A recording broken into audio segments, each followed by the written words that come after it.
So this is a trap of shaitan, right? It's shaitan that will make you think, oh, you didn't pray Fajr today. How are you going to ask Allah for help?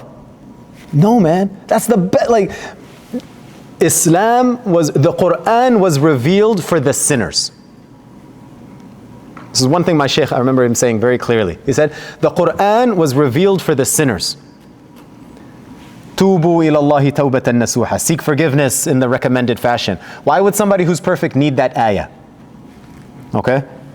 Istaghfiru rabbakum thumma tubu ilay. Ask Allah for forgiveness and then make tawbah. Change your life. Make repercussions in your life. Why would somebody who's perfect need that kind of a statement? So the whole salah, somebody who's already perfect, what does he got to pray for? You get it?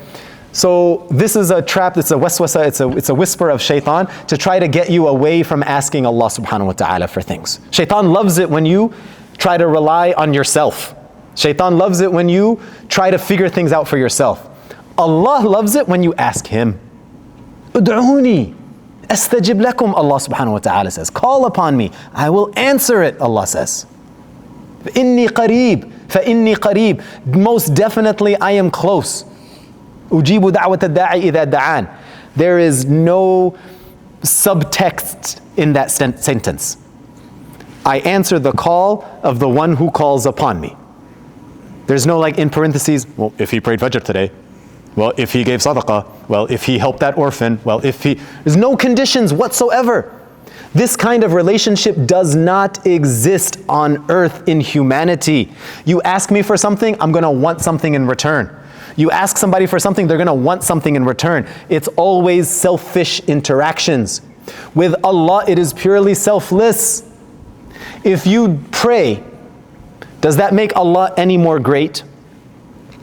Allah is already Akbar.